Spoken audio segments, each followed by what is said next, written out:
আলাইকুম। Hello everyone, it's me তোমাদের নোয়াখালী প্রান্ত। সবাই কেমন আছো? আশা করি ভালো আছো। আলহামদুলিল্লাহ আমিও খুবই ভালো আছি। অনেকদিন পর আবার আরেকটা নতুন ভিডিও নিয়ে চলে আসলাম।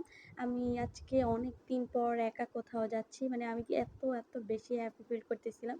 আসলে আমি অনেকদিন থেকে কোথাও যাইতে পারতেছিলাম না। এটা নিয়ে আমার অনেক বেশি মন খারাপ হচ্ছিল। ওইদিন আমার ফুফি ফোন করছিল তাদের বাড়িতে যাওয়ার জন্য, অনেক কান্নাকাটি করতেছিল। তা আমিও একদম বায়না দৌড়ে চলে গেছি যে ওদের বাড়িতে। একদম যাওয়ার পরে আমার মনটা এত শান্ত হয়ে গেছে, কারণ আমার ফুফুদের বাড়িটা অনেকটাই চারপাশে একদম গ্রাম্য ব্যাপারটা আছে, যেটা আমাদের এখানে আমি খুঁজে পাই না। সেখানে যাওয়ার পরে আশেপাশের প্রকৃতি দেখলে, আশেপাশে সবাইকে দেখলে আমার এত বেশি ভালো লাগে যে সব কিছু আগের মতো গ্রামের মতন করে হাঁস মুরগি কবুতর গরু সব কিছু দেখতে পাওয়া যায়।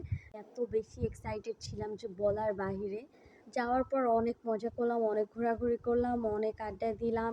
মানে আমি তো পুরাই হ্যাপি ছিলাম। আর ফুফি মানেই তো আমার কাছে আরেকটা মায়ের মতন। ভাই আমার এত বেশি খেয়াল রাখে আমার ফুফি, এটা খাও ওইটা খাও। যাওয়ার পর থেকে আমাকে খাও খাও খাও খাও করে পুরো মাথা খারাপ করে দিচ্ছে। মানে আমি এত বেশি খুশি ছিলাম যে আমি বলার বাইরে। তো বিকেলবেলা আমি আমার ফুফাতো বোনকে নিয়ে বের হয়ে গেছিলাম নৌকায় ঘুরতে। ওখানে যাওয়ার পর আমি সবচেয়ে বেশি এইটাতেই স্যাটিসফাইড হই, এই সিজনটাতে। কারণ ওদের ওখানে বিশাল বিল আছে, যেখানে শাপলা তুলতে আমার এত ভালো লাগতেছিল। মানে আমি তো পুরাই হ্যাপি হয়ে গেছিলাম।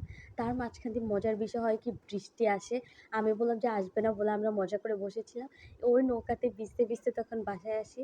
কিন্তু মজার ব্যাপারটা হলো, আমি নৌকা দিয়ে নামতে গিয়ে এমন হোঁচট খাইছি যে পা একদম ব্যথায় ফুলে গেছে। তো এখন আলহামদুলিল্লাহ আমি ভালো আছি। সো ভালো থাকবেন।